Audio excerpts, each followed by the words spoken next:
بسم اللہ الرحمن الرحیم۔ شروع اللہ کے نام سے جو بڑا مہربان نہایت رحم والا ہے۔ السلام علیکم ورحمۃ اللہ وبرکاتہ۔ الحمدللہ رب العالمین والصلاة والسلام علی اشرف الانبیاء والمرسلین وعلی آلہ وصحبہ اجمعین ومن تبع احسان الی یوم الدین، اما بعد۔ قال اللہ تعالی فی القرآن المجید والفرقان الحمید، فاعوذ باللہ من الشیطان الرجیم، بسم اللہ الرحمن الرحیم۔ وما محمد الا رسول قد خلت من قبلہ الرسل۔ محترم حضرات و خواتین، جیسا کہ ہم سب جانتے ہیں، حق و باطل کے درمیان بہت ساری جنگیں ہوئی، اسلام اور کفر کے درمیان بہت ساری جنگیں لڑی گئی۔ تاریخ اسلام کی سب سے بڑی جنگ بدر تھی، جس میں مسلمانوں کی تعداد صرف اور صرف 313 اور مشرکین مکہ کی تعداد 1000 کی تھی۔ اللہ رب العالمین کی مدد آئی، نصرت آئی، مسلمان کامیاب ہوئے اور مشرکین مکہ ذلیل و خوار ہوئے۔ کئی ایک اس میں مارے گئے اور کئی ایک قید ہوئے۔ 70 سے زائد لوگ مارے گئے اور 70 قید کیے گئے۔ یقیناً مشرکین مکہ کو یہ بات گوارا نہ تھی۔ جب ہجرت کا تیسرا سال آیا، مشرکین مکہ میں یہ بات اعلان کیا گیا کہ مسلمانوں کو ختم کرنے کے لیے نکلیں گے۔ ابو سفیان نے سب کے سامنے یہ بات رکھا کہ تجارتی قافلے میں جو کچھ فائدہ ہوا ہے، ہم اس کے ذریعے ہم جنگ کریں گے مسلمانوں کے خلاف۔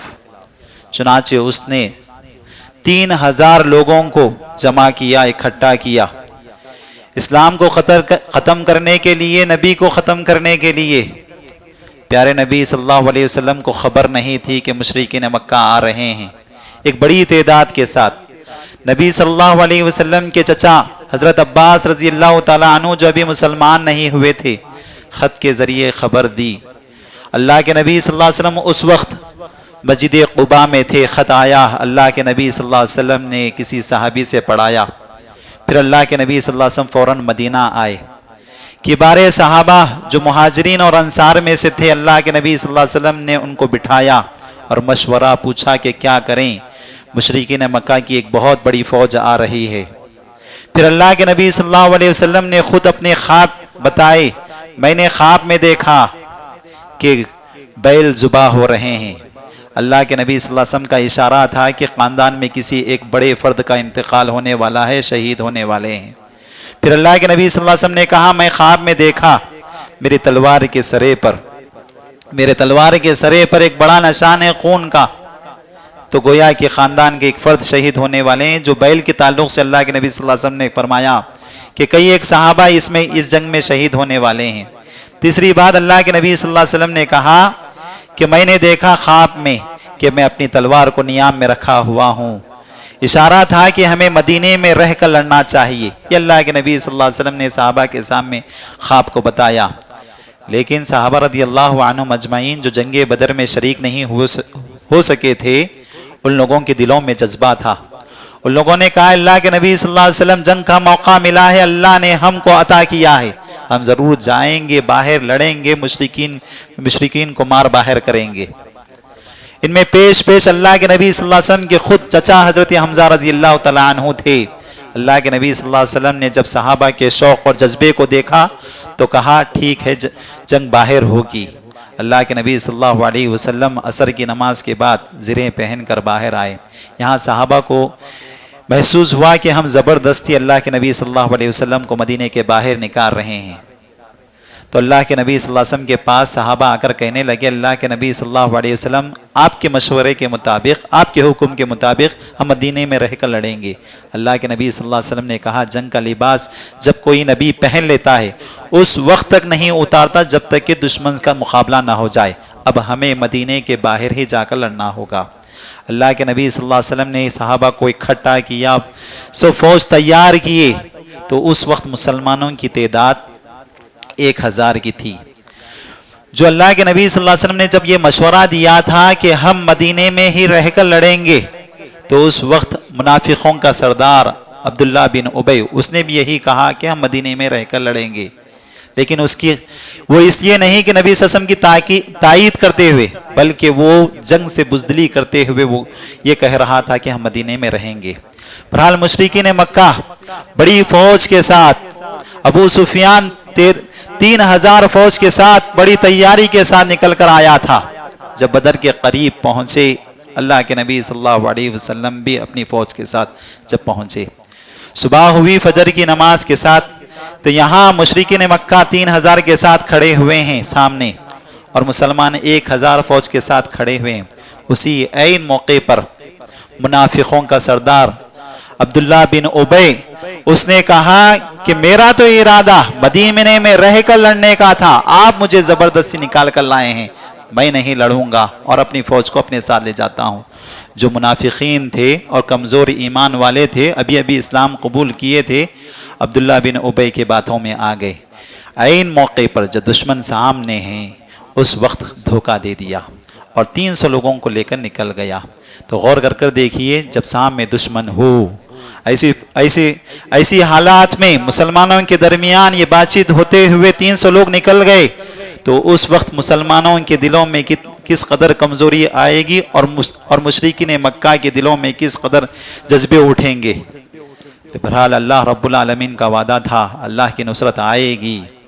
اللہ کے نبی صلی اللہ علیہ وسلم جب جبل رما سے گزر رہے تھے، اللہ کے نبی صلی اللہ علیہ وسلم نے 50 صحابہ کو جو تیر انداز تھے، اچھا تیر برسانے والے تھے، اللہ کے نبی صلی اللہ علیہ وسلم نے اس پہاڑ پر ٹھہرایا، یہ کہتے ہوئے کہ اس پہاڑ سے نہیں اترنا جب تک کہ میرا حکم نہ آ جائے، اگرچہ کہ ہمیں مار دیا جائے، ہمیں چیل پرندے کھا رہے ہو، تو بھی نہیں اترنا ہے تمہیں جب تک کہ میرا حکم نہ آ جائے۔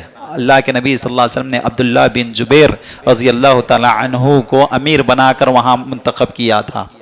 بہرحال 50 صحابہ و تیر انداز وہاں ٹھہر گئے۔ یہاں صحابہ رضی اللہ عنہم اجمعین 650 صحابہ رضی اللہ عنہم اجمعین 3000 کی تعداد کے ساتھ لڑنا ہے۔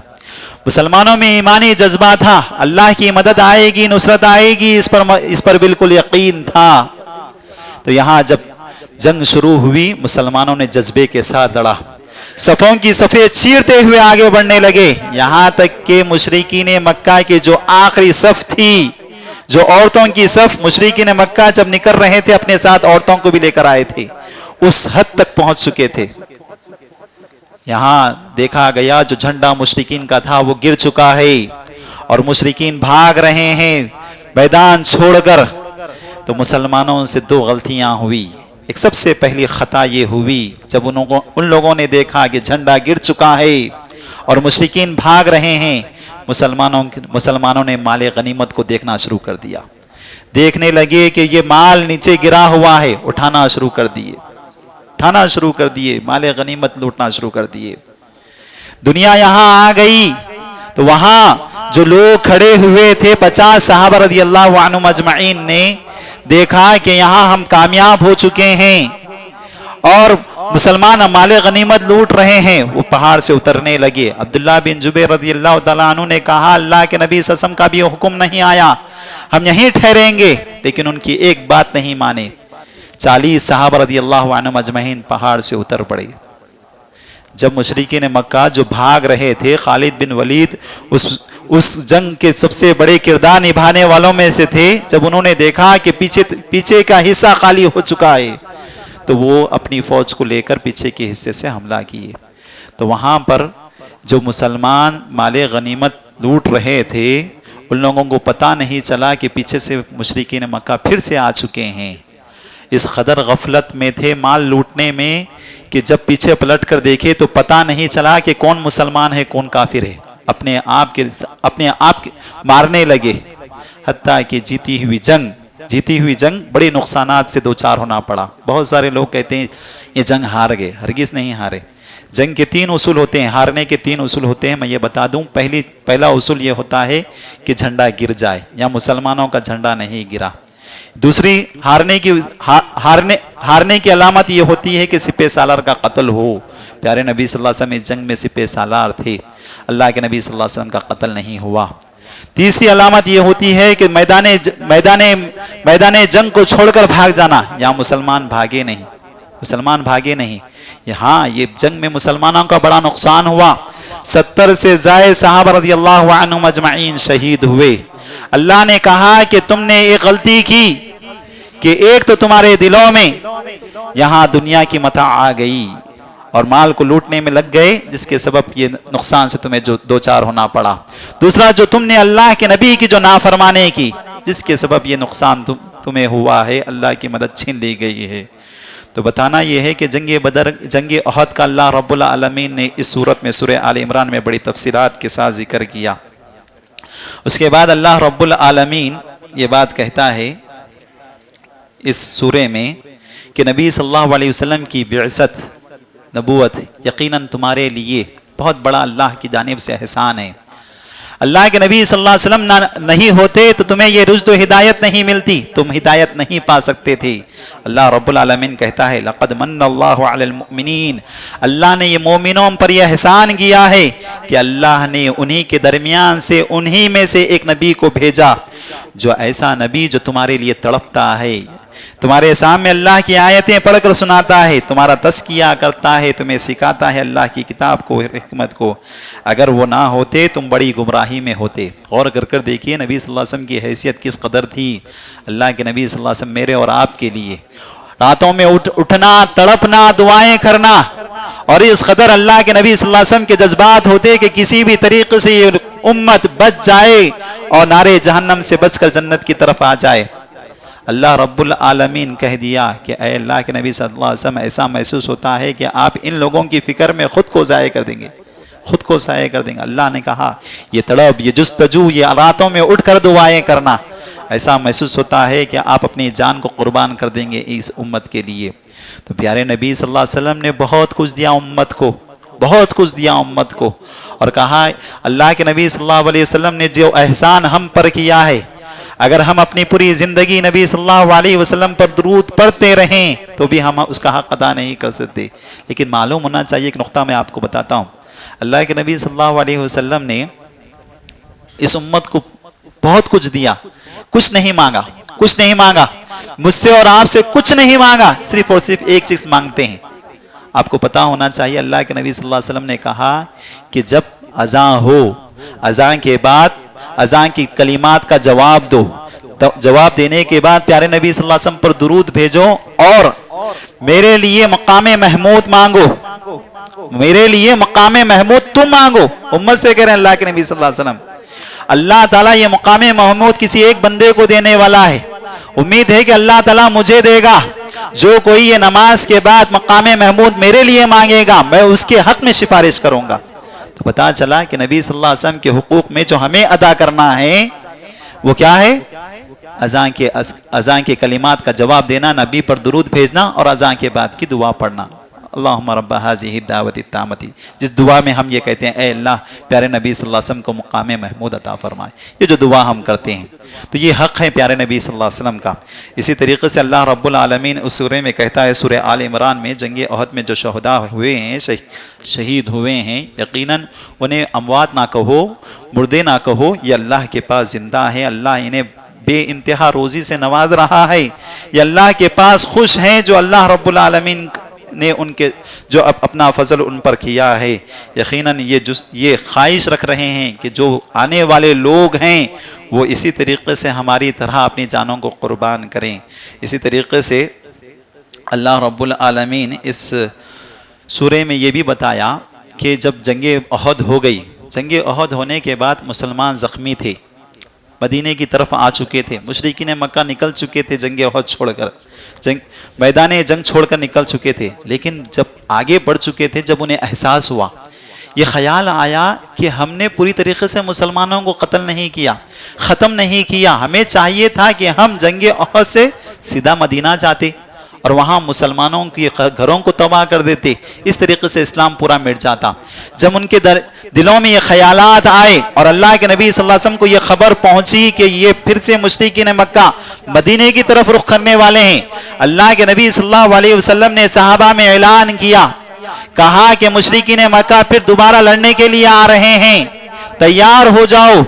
وہی زخمی حالات میں پوری طبیعت تھکی ہوئی تھی، مزاج پوری طریقے سے تھکا ہوا تھا، صحابہ رضی اللہ عنہم اجمعین کے زبانوں سے الفاظ نکلے، حسبنا اللہ و نعم الوکیل، اے اللہ ہم کافی ہیں، اے اللہ تو ہمارے لیے کافی ہے، تو بہترین ہمارا کارساز ہے۔ یہ جملہ ان کے زبانوں سے نکلا اور کہا اللہ کے نبی صلی اللہ علیہ وسلم ہم تیار ہیں، آپ ہمیں حکم دیجئے، ہم مدینے سے نکلنے کے لیے تیار ہیں۔ یہ وہی جملہ ہے جو ابراہیم علیہ السلام نے جب آگ میں انہیں پھینکا جا رہا تھا تو ابراہیم علیہ السلام یہی جملہ کہتے ہیں۔ صبح شام کے اذکار میں جو دعائیں ہمیں سکھائی گئی ان دعاؤں میں یہ دعا سکھائی گئی، حسبنا اللہ و نعم الوکیل۔ یہ دعا ہمیں 7 مرتبہ پڑھنے کا حکم دیا گیا، بار بار اسے پڑھتے رہنا چاہیے۔ مشکل بڑا دشمن ہمارے سامنے ہیں، اگر ہم یہ دعا کا اہتمام کریں یقیناً اللہ کی مدد آئے گی، اللہ کی نصرت آئے گی۔ جب یہ صحابہ بڑے جوش کے ساتھ باہر نکلے جنگ کے لیے، مشرکین مکہ کو خوف ہو گیا کہ مسلمان ایک نئی فوج کے ساتھ آ رہے ہیں، چنانچہ وہ اپنے خدموں کو پیچھے کرتے ہوئے مکہ واپس ہو گئے۔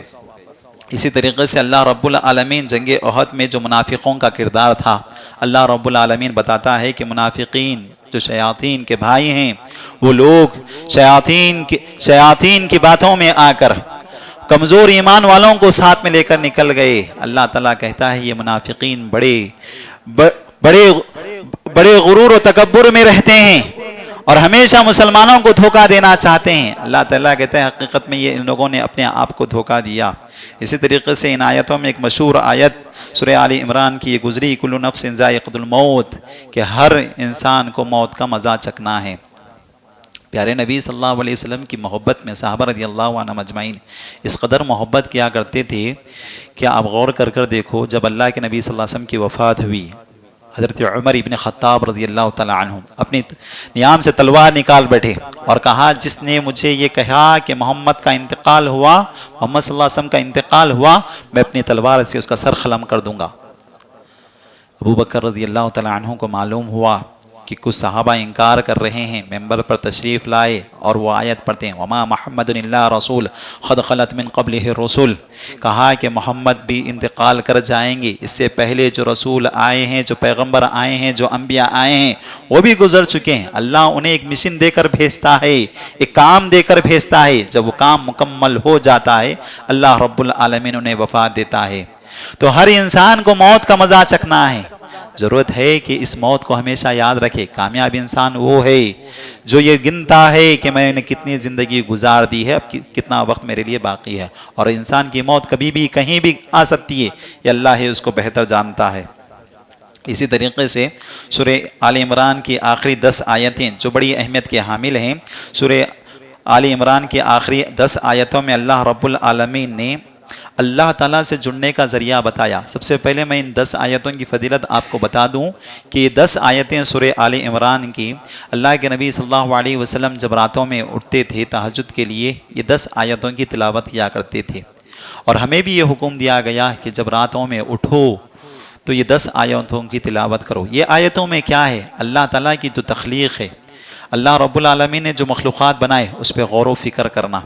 جتنا بندہ ان مخلوقات پہ غور و فکر کرے گا اس قدر اس کا ایمان مضبوط ہوگا۔ آسمانوں کی طرف دیکھو، زمین کی طرف دیکھو، پہاڑوں کی طرف دیکھو، جب آپ جس قدر مخلوقات کو اللہ تعالیٰ کی قدرت کو دیکھیں گے اس قدر اللہ تعالیٰ کو پہچانیں گے۔ اللہ تعالیٰ کہتا ہے ان فی خلق السماوات والارض واختلاف اللیل والنہار لآیات لأولی الالباب، یقیناً اللہ رب العالمین نے آسمان و زمین کو پیدا کیا ہے، اللہ ہی ہے جو رات کو دن میں تبدیل کرتا ہے، اس میں عقل مندوں کے لیے نشانیاں ہیں۔ پھر اللہ تعالیٰ اہل ایمان کی صفت بتاتے ہوئے کہتا ہے اہل ایمان وہ ہوتے ہیں جو اٹھے بیٹھے کھڑے ہوئے رات میں کروٹیں بدلتے ہوئے اللہ تعالیٰ کی مخلوقات پر غور و فکر کرتے ہیں۔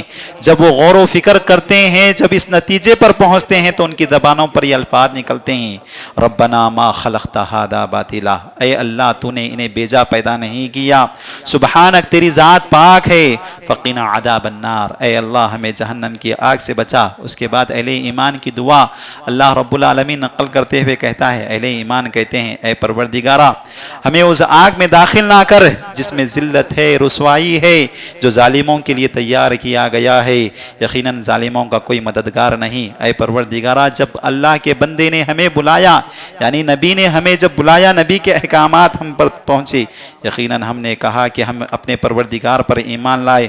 اے پروردگارہ، ہمارے گناہوں کو معاف فرما، ہمارے گناہوں کو درگزر کر دے، وتوفنا مع الابرار، نیک لوگوں کے ساتھ ہماری وفات دے۔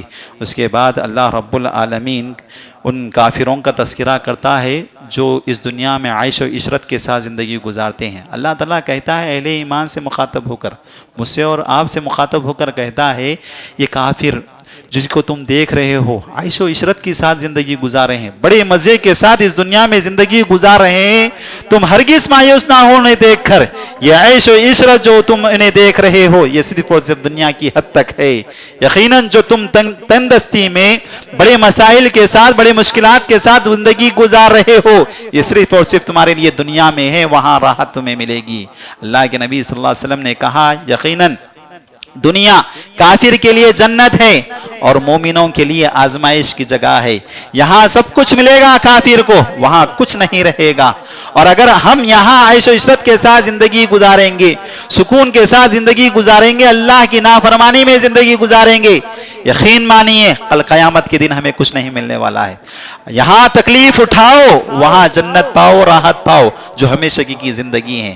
مشکلات آئیں گے، مصائب آئیں گے، تکلیفیں آئیں گی، یہ دنیا ہے، آزمائش کی جگہ ہے، ضرور آزمایا جائے گا، ضرور امتحانات پہ امتحانات ہوں گے۔ تکلیف کے ساتھ جس قدر زندگی گزرے گی، وہاں راحت کے ساتھ زندگی گزارو گے کل قیامت کے دن جنت میں۔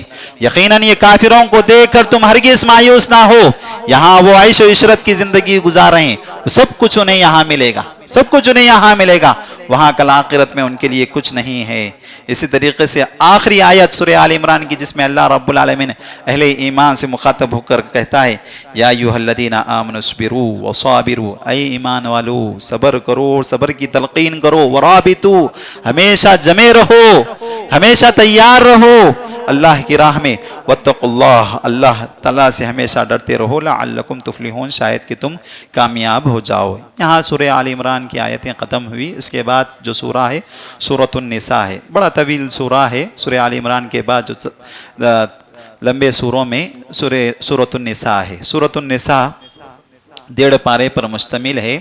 نساء کے معنی ہوتے ہیں عورتوں کی جماعت۔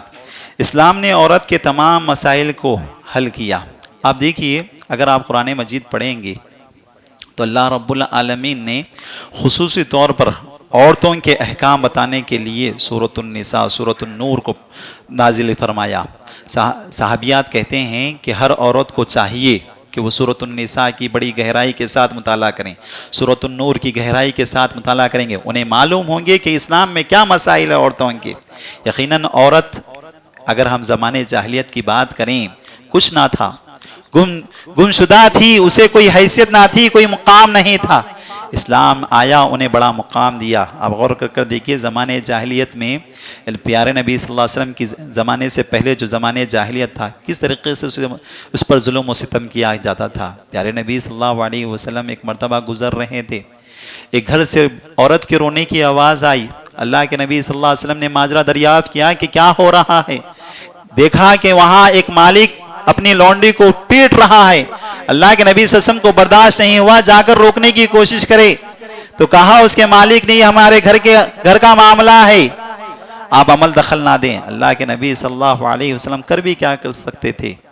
ابتدائی دور تھا، اپنے گھر آئے، حضرت خدیجہ کے پاس آ کر کہنے لگے، بار بار اللہ کے نبی صلی اللہ علیہ وسلم کی زبان پر یہی الفاظ تھے، وہ قوم کا کیا ہوگا جو عورتوں پر ظلم کرتے ہیں، وہ قوم کا کیا ہوگا، وہ قوم کیسے کامیاب ہو سکتی ہے جو عورتوں پر ظلم و ستم کرنے لگی۔ حضرت خدیجہ کہتے ہیں، یہ الفاظ پیارے نبی صلی اللہ علیہ وسلم کہتے رہے۔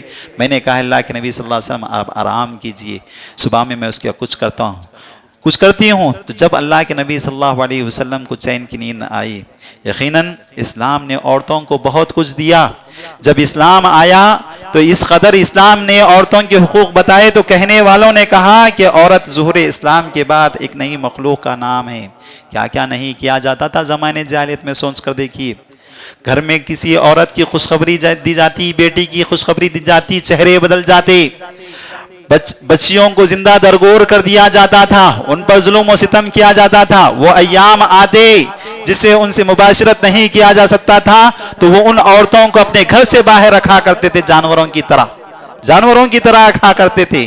اسلام آیا، مقام بتایا، حتیٰ کہ دور قریب، اس ماضی قریب تک بھی فرانس کے پارلیمنٹ میں اس بات پر بحث ہوا کرتی تھی کہ عورت کو ہم انسانوں میں شمار کریں کہ نہ کریں، لیکن جب اسلامی تعلیمات کو انہوں نے جانا پہچانا تو معلوم ہوا کہ عورت کا کیا مقام ہے، کیا مرتبہ ہے، کیا مقام ہے، کیا مرتبہ اسلام نے آ کر سکھایا، بتایا اسلام نے آ کر بتایا۔ جب اللہ رب العالمین خود اس سورے کی پہلی آیت میں کہتا ہے کہ ہم نے اس کائنات کو جو پھیلایا، جو انسان آپ کو نظر آتے ہیں، انسان کے پھیلنے کے اسباب میں ایک سبب آدم علیہ السلام کا جہاں بڑا کردار ہے، وہی حوا علیہ السلام کا ہے۔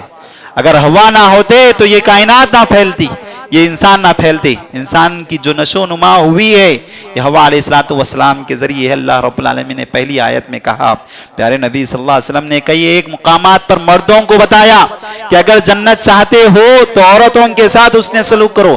اللہ کے نبی صلی اللہ علیہ وسلم کو کہتے ہیں، بھائی سے، باپ سے مخاطب ہو کر کہتے ہیں، من کنہ لہو ثلاثۃ بنات، جس کو اللہ تعالیٰ نے 3 بیٹیوں سے نوازا یا 3 بہنوں سے نوازا اور وہ ان لوگوں کی پرورش کرتے ہیں، اچھی تربیت کرتے ہیں، ان کے ساتھ اچھا سلوک کرتے ہیں، تو اللہ کے نبی صلی اللہ علیہ وسلم کہتے ہیں کان معی فی الجنہ ہکذا، اللہ کے نبی صلی اللہ علیہ وسلم نے اپنے دونوں انگلیوں کو جوڑ کر کہا کہ کل قیامت کے دن وہ میرے ساتھ اس طریقے سے ہوں گے۔ اللہ کے نبی صلی اللہ علیہ وسلم نے اپنی قربت کا، اپنی معیت کا، اپنی صحبت کا وعدہ کیا ان باپ کے لیے، ان بھائیوں کے لیے جو اپنے بہنوں کی، اپنے بیٹیوں کی اچھی پرورش کرتے ہیں، اچھی تعلیم دیتے ہیں۔ اللہ کے نبی صلی اللہ علیہ وسلم نے اپنی قربت کا وعدہ کیا۔ سوچ کر دیکھیے، جنت تو جنت کے ساتھ نبی کی قربت ان بیٹیوں کے سبب، ان بہنوں کے سبب، اس عورت کے سبب۔ اسی طریقے سے اللہ کے نبی صلی اللہ علیہ وسلم نے ماں کے تعلق سے کہا کہ ماں کی رضامندی اللہ کی رضامندی میں ہے۔ اللہ کے نبی صلی اللہ علیہ وسلم نے فرمایا الجنت تحت اقدام الامہات، ماؤں کی خدمت کرو، جنت حاصل کرو، ان کے قدموں کے تلے جنت ہے۔ مطلب یہ ہے کہ جس قدر تم ان کی خدمت کرو گے اس قدر تمہیں جنت حاصل ہوگی۔ شوہروں سے مخاطب ہو کر کہا کہ تمہارے نیک ہونے کی دلیل یہ ہے کہ تمہاری عورت گواہی دے، گھر کی عورت گواہی دے کہ میرا شوہر نیک ہے، حقیقت میں وہ نیک ہے۔ دنیا ڈنڈورا پیٹ رہی ہے کہ آپ نیک ہے، صالح ہے، آپ مسجد کے ذمہ داران ہیں، یقیناً آپ کی بڑی خدمت ہے، لیکن شریعت کہتی ہے کہ کسی کی گواہی قبول نہیں ہوگی آپ کے نیک ہونے کی۔ شریعت کہتی ہے کہ تم میں سب سے بڑا نیک وہ انسان ہے جس کی بیوی گواہی دے کہ میرا شوہر نیک ہے۔ خیرکم لاہلی، پیارے نبی صلی اللہ علیہ وسلم نے فرمایا تم میں بہترین وہ ہے جس کی گواہی آپ کی بیوی دیتی ہو۔ انا خیرکم لاہلی، اور میں اپنے بیویوں میں سب سے میرے بیوی میرے تعلق سے گواہی دیتی ہے۔ اللہ کے نبی صلی اللہ علیہ وسلم نے یوں ہی نہیں کہا، غور کر دیکھو، 2 مرتبہ اللہ کے نبی صلی اللہ علیہ وسلم کی بیویوں نے اللہ کے نبی صلی اللہ علیہ وسلم کے تعلق سے کہا کہ آپ گھر کے سب سے اچھے ہیں، گھر میں سب سے اچھے ہیں۔ ایک مرتبہ جب اللہ کے نبی صلی اللہ علیہ وسلم پہلی وحی آئی تو اللہ کے نبی صلی اللہ علیہ وسلم نے جب حضرت خدیجہ رضی اللہ تعالیٰ عنہ سے کہا کہ میری حالت ایسی ہو چکی ہے، ایسا محسوس ہو رہا ہے کہ میری جان نکل جائے گی، جو الفاظ حضرت خدیجہ رضی اللہ تعالیٰ عنہ نے تسلی دیتے ہوئے کہا وہ یقیناً اللہ کے نبی صلی اللہ علیہ وسلم کے اخلاق کی تعریف کرتی ہے۔ یہ گواہی دی حضرت خدیجہ رضی اللہ تعالیٰ عنہ نے کہ آپ وہ ہیں جو کسی پر ظلم و ستم نہیں کرتے ہیں، جو بوجھ اٹھائے چلتے ہیں ان کا بوجھ اپنے اوپر لے لیتے ہیں، قرض داروں کا قرض اپنے اوپر لے لیتے ہیں، یتیموں کے ساتھ ہمدردی کرتے ہیں، بیواؤں کے ساتھ ہمدردی کرتے ہیں۔ ایسے الفاظ کہنے لگی، تسلی دی حضرت خدیجہ رضی اللہ عنہ۔ ایک اور مرتبہ جو حضرت عائشہ رضی اللہ تعالیٰ عنہ کے پاس کچھ لوگ آ کر پوچھے کہ نبی صلی اللہ علیہ وسلم کے اخلاق ہے، موجود نہیں ہے اللہ کے نبی صلی اللہ علیہ وسلم گھر میں، اللہ کے نبی صلی اللہ علیہ وسلم گھر میں موجود نہیں ہے، اخلاق کے بارے میں بتانا ہے پیارے نبی کے۔ ایک ہی جملے میں کہتی ہیں کانا خلقو قرآن، کیا تم نے قرآن نہیں پڑھا؟ اللہ کے نبی صلی اللہ علیہ وسلم کے اخلاق قرآن ہے، جاؤ پڑھو، معلوم ہوگا تمہیں پیارے نبی صلی اللہ علیہ وسلم کی سیرت۔ اللہ اکبر، جو بیوی گواہی دیتی ہے وہ اصل گواہی ہے۔ اسی طریقے سے اللہ رب العالمین سورۃ النساء کی ابتدائی آیتوں میں جو ایک اہم بات جو اللہ تعالیٰ نے کہا، اے لوگو اللہ پروردگار سے ڈرو جس نے تمہیں ایک جان سے پیدا کیا، اور اس ضروریت کو جو اللہ نے پھیلایا ہے بہت سارے مردوں کو اور عورتوں کو، اللہ رب العالمین سے تم ڈرتے رہا کرو، صلہ رحمی کا کرتے رہو، اور یقیناً اللہ رب العالمین تم پر نگران ہے، نگہبان ہے۔ اس کے بعد اللہ رب العالمین یتیموں کے تعلق سے بیان کرتا ہے۔ یتیموں کا مال بہت بڑی اہمیت کے حامل ہے یہ موضوع۔ اللہ کے نبی صلی اللہ علیہ وسلم نے یتیموں کے ساتھ ہمدردی کی تعلیم دی، کہا کہ جو یتیموں کے ساتھ ہمدردی کرتے ہیں، ان کی کفالت کرتے ہیں، کل وہ قیامت کے دن میں اور وہ انسان دونوں اس طریقے سے ہوں گے۔ اللہ کے نبی صلی اللہ علیہ وسلم نے اپنے انگلیوں کو جوڑتے ہوئے کہا، اتنی بڑی بشارت دی اللہ کے نبی صلی اللہ علیہ وسلم کہ میری قربت، میری اسماعیت، میری صحبت یتیموں کی کفالت میں ہے۔ آپ غور کر دیکھیے، جب معاشرے میں کسی کا انتقال ہو جاتا ہے، بچے یتیم ہو جاتے ہیں، ابتداءً ہمیں بڑی ہمدردی ہوتی ہے۔ جیسے جیسے وقت گزرتا چلا جاتا ہے یہ ہمدردی ختم ہو جاتی ہے۔ ایک وقت ایسا آتا ہے کہ اس بچوں کو پوچھنے والا کوئی نہیں ہوتا، ان بچوں کو پوچھنے والا کوئی نہیں ہوتا ہے۔ اسلام کہتا ہے یتیم کی کفالت پوری طریقے سے ادا کرنا ہوگا جب تک کہ وہ یتیم کے درجے سے نکل کر باہر نہ ہو جائے۔ شریعت نے کہا جس کے باپ کا انتقال ہو جائے اسے یتیم کہا جاتا ہے، اسے یتیم کہا جاتا ہے۔ ان کا مال، ان کے مال کی حفاظت کی اگر ذمہ داری لے رہے ہو، بڑے امانت داری کے ساتھ تمہیں اس کے مال کی حفاظت کرنا ہے۔ یاد رکھو اگر یتیموں کا مال کھاؤ گے، ان معصوموں کا مال کھاؤ گے، تو حقیقت میں یہ مال نہیں کھا رہے ہو، نارے جہنم کو اپنے پیٹوں میں بھر رہے ہو۔ اللہ رب العالمین نے بڑی سخت وعید بتائی کہ نارے جہنم میں جانے کا سبب بتایا کہ اگر یتیموں کے ساتھ ہمدردی نہیں ہوگا، ان کے مال کے ساتھ ان کے مال پر بری نظر ہوگی، یاد رکھو جہنم تمہارا ٹھکانہ ہوگا، اپنے پیٹوں میں تم جہنم کو بھر رہے ہو۔ اسی طریقے سے اللہ رب العالمین نے جو زمانے جاہلیت میں، بلکہ اس دور میں بھی جو چیزیں ہمارے درمیان رائج ہیں، عام ہیں، کہ عورتوں کو میراث میں حق نہیں دیا جاتا۔ جب ان کے شوہر کا انتقال ہو جائے، یا بیٹے کا انتقال ہو جائے، یا باپ کا انتقال ہو جائے، تو میراث میں انہیں حصہ نہیں دیا جاتا۔ شریعت نے کہا کہ ان کا بھی حق ہے، جس طریقے سے مردوں کا حق ہے عورتوں کا بھی حق ہے۔ شریعت نے بڑی تفصیل کے ساتھ کس کے کیا حقوق ہے، عورتوں کو کس قدر دینا چاہیے، کسی کے انتقال کے بعد جو کچھ اس نے پراپرٹی چھوڑی، جو کچھ اس نے جائیداد چھوڑا، اس کے حصے ہوں گے، بٹوارا ہوگا، اسے کیا حق دیا جائے گا۔ دیکھیے اسلام نے بڑی تفصیل کے ساتھ بتایا، بلکہ اللہ رب العالمین نے ایک پوری طریقے سے ایک رکوع اللہ رب العالمین نے نازل فرمایا کہ میراث میں عورتوں کا کیا حق ہے، کتنا اسے ملنا چاہیے۔ جب ماں ہوگی تو کیا ملے گا، جب بیٹی ہوگی تو کیا ملے گا، جب بہن ہوگی تو کیا ملے گا، جب بیوی ہوگی تو کیا ملے گا۔ اللہ رب العالمین نے بڑی تفصیلات کے ساتھ وہ حقوق بتائے جو زمانے جاہلیت میں، خود آج کے اس دور میں بھی جو میراث میں اسے حصہ نہیں دیا۔ اللہ سے ڈرو، اللہ سے ڈرو۔ اللہ رب العالمین کہتا ہے کہ ان کا حق ہے، انہیں دینا چاہیے۔ اگر نہیں دیتے ہو تو یاد رکھو دل کا حدود اللہ، یہ اللہ کے حدود ہے۔